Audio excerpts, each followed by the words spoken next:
نحمده ونصلي ونسلم على رسوله النبي الكريم اما بعد فاعوذ بالله من الشيطان الرجيم بسم الله الرحمن الرحيم قال الله تعالى في كتابه المجيد لن تنالوا البر حتى تنفقوا مما تحبون صدق اللہ مولانا العظیم۔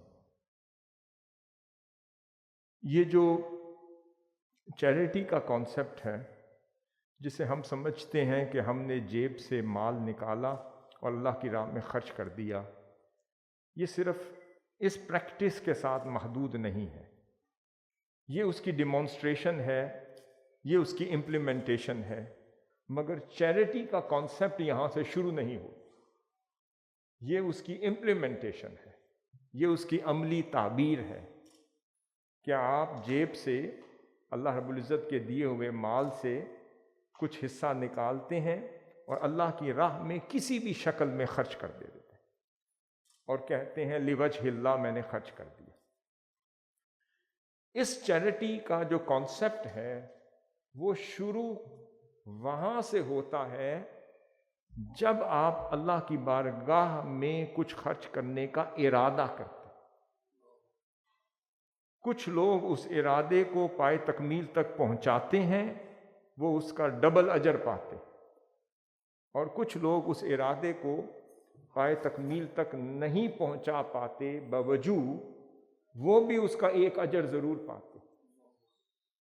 انما الاعمال بالنیات، اور اعمال کا دار و مدار نیتوں پر ہے۔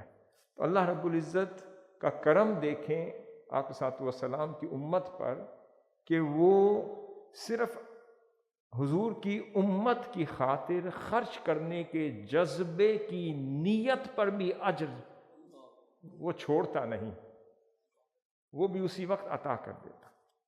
اب یہ جو آیت کریمہ میں نے شروع میں صرف گفتگو کے لیے تلاوت کی، یہ کانسیپٹ اس کا کیا ہے؟ اللہ رب العزت نے فرمایا اعوذ باللہ من الشیطان الرجیم لن تنالوا البر، کہ تم نیکی تک نہیں پہنچ سکتے اور نیکی کا حق ادا نہیں کر سکتے حتی تنفقوا مما تحبون، کہ جب تک تم اس شے کو خرچ نہیں کرتے جس سے تم بہت زیادہ محبت کرتے۔ جو اصل چیریٹی کا کانسیپٹ ہے کہ اپنی محبوب تر اشیاء کو اللہ کی راہ میں خرچ کر دینا۔ یہاں اس آیت کریمہ میں کسی مال کا ذکر ہے۔ اللہ رب العزت نے فرمایا جب تک تم مما تحبون، یہاں پر یہ نہیں فرمایا کہ تم جو کماتے ہو اس میں سے، جو تمہارے پاس مال ہے اس میں سے نہیں، فرمایا مما تحبون، جس سے تمہیں لگاؤ ہے، پیار ہے، محبت ہے، اپنی محبوب تر چیزوں میں سے کوئی شے اللہ کے لیے قربان کر دو۔ یہ چیریٹی ہے، اور چیریٹی در حقیقت اس تقوی تک پہنچنا ہے، اس بر، اس نیکی تک پہنچنا ہے، اس طہارت کو پانا ہے، اس گناہوں کی معافی کے اس مقام تک پہنچنا ہے کہ وہ گناہ جو ہے وہ پتوں کی طرح ہمارے جسم سے جھڑ جائیں اور ہم پاک صاف ہو جائیں۔ تو اللہ رب العزت نے کرم یہ کیا کہ اس وقت تک کہ جب تک اپنی محبوب ترین شے کو اللہ کی راہ میں خرچ کرنا، یہ کانسیپٹ۔ اب یہ کانسیپٹ سب کے لیے برابر نہیں ہے، ہر شخص کی محبوب تر شے مختلف ہے۔ کسی کو مال سے محبت ہے، کسی کو جاہ سے محبت ہے، کسی کو منصب سے محبت ہے، کسی کو عزت و آبرو سے محبت ہے، کسی کو اپنے نواسوں سے محبت ہے، کسی کو اپنی اولاد سے محبت، کسی کو اپنے محلات سے محبت ہے، اور کسی کو اپنے عزیز و اقارب سے محبت ہے، کسی کو چمکتے دمکتے کاروبار سے محبت ہے، اور کسی کو اپنے پیارے سے بیٹے یا بیٹی سے محبت ہے جسے روزانہ وہ دیکھتا ہے اور اسے دیکھ کر اس کی آنکھیں ٹھنڈی ہو جاتی۔ اب چیریٹی کو سمجھنا ہو تو پھر ہم کیوں نہ آقا صلی اللہ علیہ وسلم کی بارگاہ سے اس کانسیپٹ آف چیریٹی سے سمجھیں کہ آقا صلی اللہ علیہ وسلم کو کائنات میں سب سے زیادہ محبت کس سے تھی؟ سب سے زیادہ محبت سیدہ کائنات سیدۃ النساء اہل الجنہ سے محبت تھی، اور پھر سب سے زیادہ محبت کس سے تھی؟ حسنین کریمین علیہ السلام سے تھی۔ اب مما تحبون کی تعبیر عرض کر رہا ہوں۔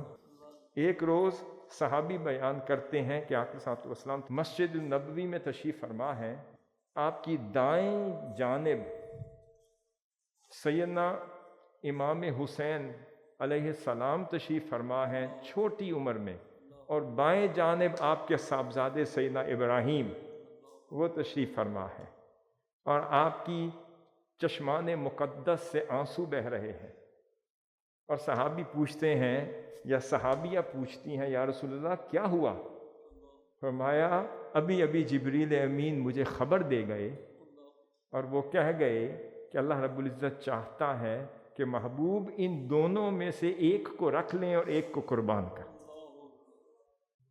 اب آقا صلی اللہ علیہ وسلم نے فرمایا میں سوچ رہا ہوں اگر اپنے صاحبزادے کو میں اس کی راہ میں قربان کر دیتا ہوں اور حسین کا فدیہ کر دیتا ہوں علیہ السلام، تو پھر اس کے غم میں نڈھال ہونے والا صرف میں اکیلا ہوں گا، اور اس کے غم میں مبتلا ہونے والا میں اکیلا ہوں گا۔ اور اگر میں اپنے حسین کو قربان کر دیتا ہوں تو پھر تنہا محمد کی ذات صلی اللہ علیہ وسلم غم میں شریک نہیں ہوگی، بلکہ اس غم میں میرے ساتھ میری فاطمہ بھی ہوگی۔ مجھے اپنا غم میں نڈھال ہونا تو قبول ہے، اپنی فاطمہ کا نڈھال ہونا مجھ سے دیکھا نہیں جاتا۔ اللہ کے حضور ہار مان لی، یہ تقدیر الہی ہوتی ہے۔ ہم لوگ اپنی زندگیوں میں چھوٹے چھوٹے فیصلوں پہ پیکر ندامت بن کے روتے ہیں، نڈھال ہو جاتے ہیں، گر جاتے ہیں، بے حال ہو جاتے ہیں، مگر ہم کانسیپٹ آف چیریٹی بھول گئے۔ اللہ رب العزت نے یہ نہیں فرمایا اپنا مال خرچ کر دو، مال تو خدا نے دیا اور لے لیا۔ آپ کتنے دن کتنے دفعہ اپنی مال اور اسباب میں فلکچویشن دیکھتے ہیں؟ آپ کی وہ کرنسی کبھی اوپر جاتی ہے دل اوپر چلا جاتا ہے، کبھی نیچے جاتی ہے دل بیٹھنا شروع ہو جاتا ہے۔ جو فوریکس کا کام کرتے ہیں، کرنسی اوپر چلی جائے نیچے چلی جائے، وہ ہر شے آپ کو اوپر نیچے لے جاتی ہے۔ مگر یہ تو دیکھیں کہ حضور صلی اللہ علیہ وسلم فرماتے ہیں میرا اس دنیا سے کیا تعلق؟ آپ صلی اللہ علیہ وسلم نے فرمایا مالی لحاظ میرا اس دنیا سے کیا تعلق ہے؟ میں تو اس دنیا کو اس طرح سمجھتا ہوں کہ میں نے اپنی انگشت مبارک پانی میں ڈبوئی، اور جتنا پانی کا ایک قطرہ اس میں رہ گیا اس سے بھی کم اس دنیا کی قدر و قیمت ہے میری نگاہ۔ پھر آپ نے فرمایا یہ دنیا کیا ہے؟ آپ فرمایا اس کی کوئی قدر و قیمت نہیں، یہ میرے لیے ایسی ہے جیسے کوئی مسافر سفر کر رہا ہوتا ہے اور راستے میں سستانے کے لیے درخت کے نیچے تھوڑی دیر کے لیے وہ ٹھہرتا ہے، وہ جو درخت کا سایہ اس کو ملتا ہے میرے نزدیک اس سے زیادہ اس دنیا کی کوئی حیثیت ہی، میں اس سے زیادہ اس کو کوئی قدر و قیمت سمجھتا ہی نہیں۔ اب آپ نے فرمایا کہ میں نے فیصلہ کر لیا کہ میں اپنے صاحبزادے کو، اپنے حسین کو بچا لیتا ہوں، اپنے صاحبزادے کو قربان کر دیتا ہوں۔ That was the first charity which was done by Holy Prophet صلی اللہ علیہ وسلم۔ مما تحبون کا کانسیپٹ سمجھ لیں کہ جس سے آپ محبت کرتے ہیں وہ اللہ کی بارگاہ میں قربان کر دیں۔ سیدنا ابراہیم علیہ السلام اس سے پہلے وہی کر گئے جو آپ صلی اللہ علیہ وسلم فرما رہے۔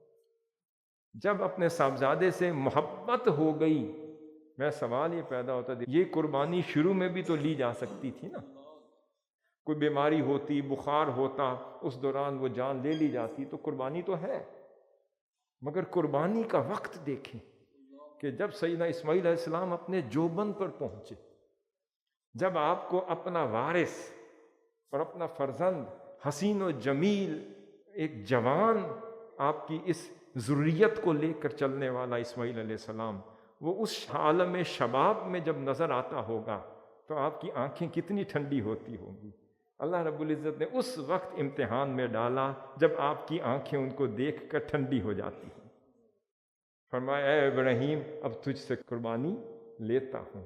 جب دیکھا عالم شباب میں ہے اور دکھا دیا خواب میں اور حکم کر دیا جاؤ اور اسماعیل علیہ السلام کو ذبح کر دو۔ یہ ایک اور چیریٹی ہے اور فرمایا کہ میں نے خواب میں دیکھا ہے کہ میں تمہیں ذبح کرتا ہوں۔ اب ادھر قربان جائیں سیدنا اسماعیل علیہ السلام کے جواب پر، یہ بھی چیریٹی ہے۔ فرماتے ہیں افعل ما تؤمر ستجدونی ان شاء اللہ من الصابرین، اے میرے بابا جان جیسے حکم ہوا ہے ویسے کر دیجئے، آپ انشاءاللہ مجھے صبر کرنے والوں میں پائیں۔ اس سے بڑھ کر بھی کوئی چیریٹی ہوگی کہ وہی سیدنا امام حسین، سیدنا حسن مجتبیٰ، جن سے ٹوٹ ٹوٹ کر پیار کیا، محبت کی، اپنی زبان مبارک چسائی، جن کو اپنے کندھوں پہ بٹھایا، جن کو فرماتے تھے سواری کرتے ہوئے، فرماتے ہیں واہ کیا سواری ہے، آپ نے فرمایا تم سوار نہیں دیکھتے سوار کیسا ہے۔ تو جس کو سواری کروائی، جن کے لیے سجدے طویل ہو جایا کرتے تھے، جن کے لیے اپنا سب کچھ قربان ہو جایا کرتا تھا، دنیا کائنات فدا کا ابی و امی کہتے تھے، آپ فدا کا یا فاطمہ کہا کرتے تھے، اور پھر سیدہ شباب اہل الجنہ فرمایا کرتے تھے۔ اور جب کربلا کے دن جب وہ قربان ہو رہے تھے اپنے 72 تنے پاک کے ساتھ، تو حضور پر کیا گزرتی ہوگی، وہ صبر کرنا حضور کا اس لمحے بھی چیریٹی۔ میں یہ عرض کر رہا ہوں اس لمحے کا جو صبر حضور نے فرمایا ہوگا، سیدہ کائنات علیہ السلام نے فرمایا ہوگا، سیدنا علی کرم اللہ، اس سے بڑی چیریٹی کو مما تحبون، جن سے آپ ٹوٹ ٹوٹ کر محبت کرتے ہیں اس میں سے کچھ خرچ کرتے۔ سیدنا ابو طلحہ، بخاری شریف کی حدیث ہے، جب انہوں نے یہ آیت سنی تو ان کا ایک خوبصورت باغ تھا۔ وہ خوبصورت باغ اس لیے تھا کہ بخاری شریف کی روایت ہے کہ آقا صلی اللہ علیہ وسلم کبھی کبھی تشریف لے جایا کرتے تھے اور سیدنا ابو طلحہ کے اس باغ میں سستایا کرتے تھے، آرام فرماتے تھے۔ وہاں ایک کنواں تھا اور اس کا پانی آپ نوش فرمایا کرتے تھے اور اس کے سائے تلے تھوڑی دیر کے لیے آرام فرمایا کرتے تھے۔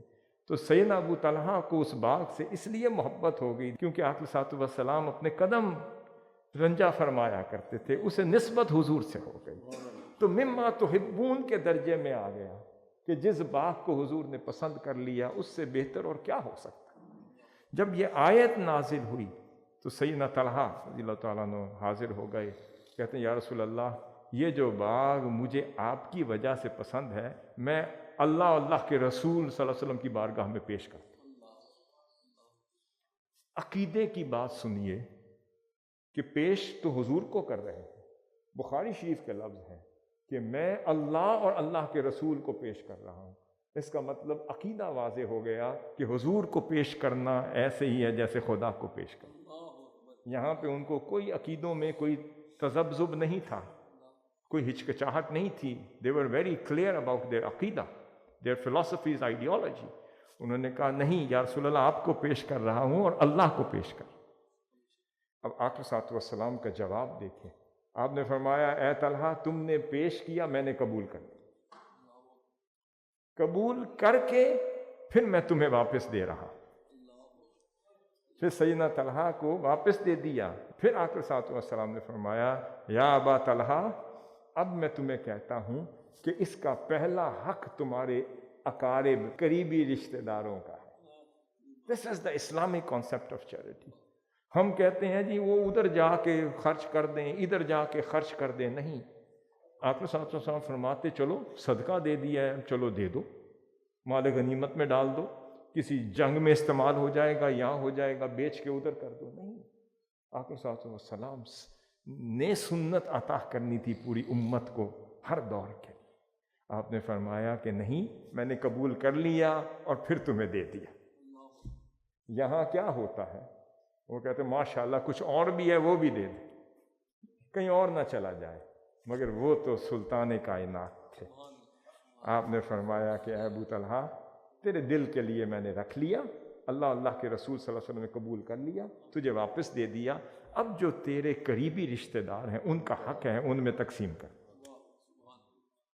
پھر آپ نے کیا کیا، جو اپنے رحم والے رشتے تھے، جن سے رحم جڑا ہوا تھا، قریبی رشتہ دار، جو خونی رشتہ دار، بخاری شریف میں آتا ہے پھر آپ نے خونی رشتہ داروں میں اسے تقسیم کر دی اور صدقہ کر دیا۔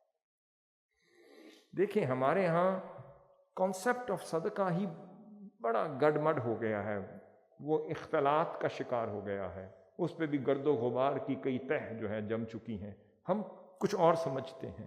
آقا صلی اللہ علیہ وسلم نے ایک اور مقام پہ فرمایا التبسم علی وجہ اخیک صدقۃ، تمہارا تمہارے بھائی کے چہرے پر صرف مسکراہٹ لے کر آنا بھی صدقہ، اپنے بھائی کو پکڑ کر صرف نابینا ہے اس کو سڑک پار کروا دینا بھی صدقہ ہے، کسی یتیم کے صرف سر پر ہاتھ پھیر دینا بھی صدقہ ہے، کسی کی انگلی پکڑ کے اسے منزل تک پہنچا دینا بھی صدقہ ہے، کسی زوجین کے درمیان کوئی جھگڑا اور فساد اور ان کی باہمی ازدواجی زندگی میں ان کو بچا لینا بھی صدقہ۔ یعنی ہمارے ہاں کیا ہے کہ ہر وہ شے جس سے محبت کرتے ہیں اس میں سے کچھ حصہ اللہ کے لیے قربان کر دینا وہ صدقہ۔ اب آقا صلی اللہ علیہ وسلم کی ایک اور روایت عرض کرنے لگا ہوں، اس سے آپ کانسیپٹ کو سمجھیں گے۔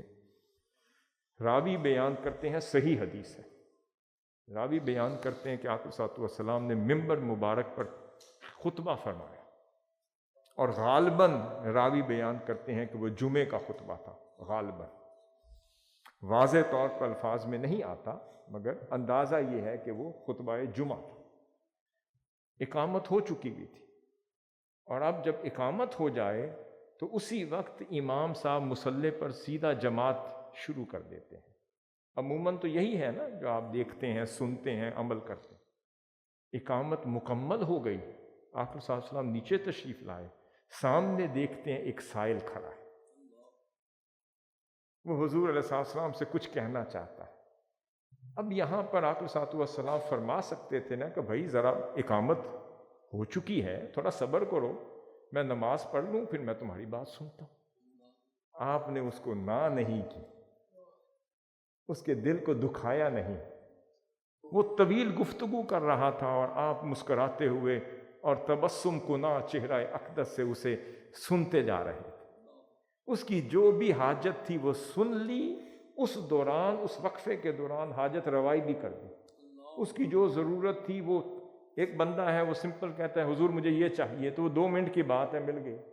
وہ اپنا پورا قصہ سنانا چاہتا تھا۔ آقا صلی اللہ علیہ وسلم کی یہ چیریٹی ہے کہ کسی کا دل نہ دکھانا بھی صدقہ ہے، کسی کے چہرے پہ مسکراہٹ مچلتی ہوئی دیکھنا بھی صدقہ ہے۔ اگر کسی کو نہ بھی کرنی ہے تو اتنے پیارے انداز سے کریں کہ وہ یاد کرتا ہوا جائے۔ کسی کو نہ جھڑکنا بھی صدقہ ہے۔ ہم کسی کو دیتے بھی ہیں 7 5 6 سناتے بھی ہیں، تو وہ صدقہ جیسے آتا ہے ویسے واپس رد ہو جاتا ہے۔ آقا صلی اللہ علیہ وسلم نے اس کی دل آزاری نہیں فرمائی، بڑے سکون سے بات سنی۔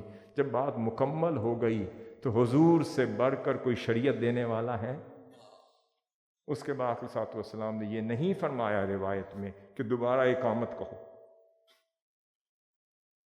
یہ نہیں فرمایا دوبارہ اقامت کہو، وقت گزر گیا۔ اس کے بعد حضور ہی تو شارع تھے، شریعت دینے والے تھے، مصلی پر پھر کھڑے ہوئے اور آپ نے جماعت شروع کر دی۔ آج کے دور کی بات ہو تو یہاں تو 100 فتوے سننے کو مل جائیں، یہ کیا ہے بھائی، اقامت اور نماز کے درمیان جو وقفہ آ گیا اب کیا کریں گے؟ بھئی ہم تو وہی کریں گے جو فقہ کہتی ہے، مگر حضور نے بتا دیا میرے نزدیک کسی سائل کے چہرے پہ مسکراہٹ لانا بڑی عبادت۔ اس کی بات سن لی، اس کو جواب دے دیا۔ بخاری شریف کی حدیث ہے کہ ایک خاتون حضور کی بارگاہ میں آئی، اسی طرح مصروف تھے، مسجد نبوی میں تشریف فرما تھے، کہتی یا رسول اللہ آپ سے مجھے کوئی کام ہے۔ وہ کلمات ہیں کہ جی کانت فی عقلہا شیئن، کہ اس کی عقل میں، اس کا مطلب اس کا دماغی توازن درست نہیں تھا، یہ راوی بیان کرتے، کوئی مسئلہ تھا۔ اب وہاں پہ صحابی کھڑے ہو جاتے ہیں، اس نے کہا جی بھائی یہ پاگل ہے خاتون، اینو روکو۔ نہیں، آقا صلی اللہ علیہ وسلم تشریف فرما ہے، مصروف ہے مسجد نبی میں۔ وہ خاتون کہتی یا رسول اللہ آپ سے کوئی کام ہے۔ آپ نے فرمایا اچھا بھائی، مدینہ پاک کی جس بھی گلی میں تم چاہتی ہو تیرے ساتھ ابھی چلوں گا، تیری بات سنوں۔ اس نے کہا یا رسول اللہ ابھی چلیں میرے ساتھ۔ آقا صلی اللہ علیہ وسلم کو نالین پاک پہننے کا بھی وقت نہیں دیا، اس نے ہاتھ پکڑ لیا۔ اس نے کہا یا رسول اللہ ابھی چلیں۔ صحابی بیان کرتے ہیں کہ حضور کا ہاتھ پکڑ کر وہ پھر گلیوں میں گھومتی پھرتی تھی، حضور کو گھماتی پھرتی، پھر ایک گلی کے ایک کونے میں جا کر ایک تھڑے پر بیٹھ کر اتنی سی بات کی، یا رسول اللہ مجھے یہ چاہیے، آقا صلی اللہ علیہ وسلم نے عطا کر دیا، اور یہ تک نہیں فرمایا کہ اے خاتون یہ بات تم مجھے مسجد نبوی میں کہہ دیتی میں تیری پوری کر دیتی، نہیں، یہ صدقہ ہے، یہ چیریٹی ہے۔ مما تحبون، آپ کا سکون بھی تو ہے نا جس سے آپ محبت کرتے ہیں، آپ کی سیکلوین ہے جس سے آپ محبت کرتے ہیں، کچھ آرام کے پہر ہوتے ہیں ایسے جس سے آپ محبت کرتے ہیں، آپ سارا وقت تھک کے آئے ہیں اور تھوڑی دیر کے لیے ایک فیملی لائف گزار رہے ہیں، یہ وہ وقت ہے جس سے آپ محبت کرتے ہیں۔ اگر کوئی سائل آ گیا، آپ نے یہ وقت قربان کر دیا، دس از چیریٹی۔ آپ اپنا خوبصورت ٹریولنگ کر رہے ہیں، اچانک ایک سائل آ گیا، اس نے کوئی آپ سے مانگ لیا، آپ نے سفر کینسل کر دیا، یہ صدقہ ہے۔ کوئی پریشان ہو گیا، صرف بیٹھ کے اس کی بات سن لیں، and just become a good listener, اس کو سن لیں، صرف سننا بھی صدقہ۔ ہمارا کانسیپٹ بدل گیا، ہم نے کہا کہ جی 50,000 پکڑتے تو جا، وہ 50,000 کسی کام کا نہیں۔ کسی کے دل میں سرور داخل کر دینا، اس کو مطمئن کر کے بھیجنا، یہ سب سے بڑی چیریٹی۔ آج یہی وہ کانسیپٹ آف چیریٹی ہے جو حضور شیخ الاسلام نے امپلیمنٹ کیا، یہ جو آغوش بنایا، یہ کمپلیکس بنائے، یہ ادارے بنائے، اور فیوچر میں العازمیہ جیسے بڑے بڑے منصوبے انشاءاللہ تعالی بنیں گے۔ ہم کون ہوتے ہیں کہنے والے، اور ہماری کیا اوقات، یہ تو جن کی خیرات سے بن رہے ہیں وہ بنوا رہے ہیں، اور یہ بنتے رہیں گے انشاءاللہ۔ اور میں سمجھتا ہوں آپ لوگ خوش قسمت ہیں کہ آپ کا حصہ ان کاموں میں پڑ گیا اور ڈل گیا۔ جتنا یہ بڑھتے چلے جائیں گے آپ کے لیے اور آپ کے والدین کے لیے صدقہ جاریہ بنتے چلے جائیں گے۔ تو بات اتنی سی ہے کہ اس کانسیپٹ کو سمجھ کے اپنی زندگیوں میں امپلیمنٹ کریں۔ منہاج القرآن کبھی بھی آرٹیفیشلنس پر بلیو نہیں کرتا۔ حضور شیخ الاسلام نے اپنی زندگی سے، منہاج القرآن کی زندگی سے جو مصنوعی پن ہے اس کو ختم کیا۔ جو آپ اندر ہیں وہی آپ باہر۔ حضور شیخ الاسلام کبھی زبان سے کبھی وہ نہیں فرمایا، فرماتے ہیں بیٹے میں آپ کو کہہ رہا ہوں وزن کم کر لیں، ایکسرسائز کیا کریں، جو میں خود ابھی نہیں کر رہا۔ فرماتے ہیں مگر میں آپ کو ویسے کہہ رہا ہوں کہ اچھی ہوتی ہے، مگر میں خود اس پہ عمل نہیں کر رہا۔ اب اندازہ کریں کہ خود فرما رہے ہیں اپنی زبان سے میں اس حصے پہ ابھی عمل نہیں کر رہا، مگر صحت کے لیے اچھی ہوتی ہے۔ اور جس پہ عمل کریں، ہر بات کو اتنا کرنا جتنی وہ صحیح ہے، میں سمجھتا ہوں یہ بھی صدقہ۔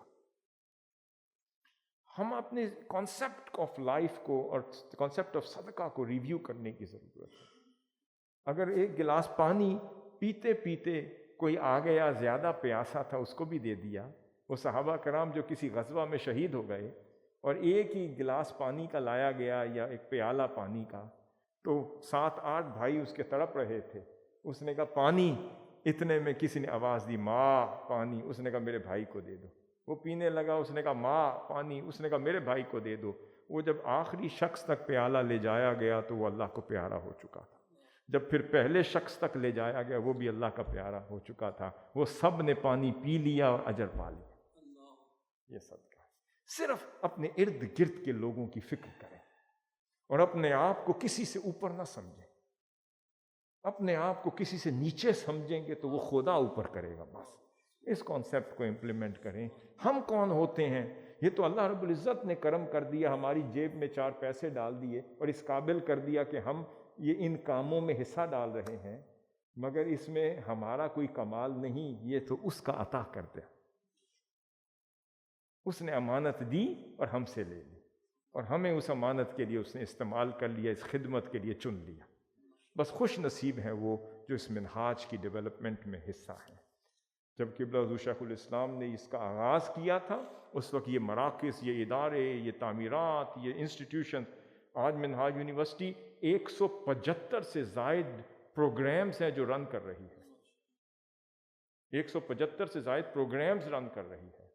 کوئی ایسا ماڈرن پروگرام نہیں ہے جو منہاج یونیورسٹی رن نہ کر رہی ہو۔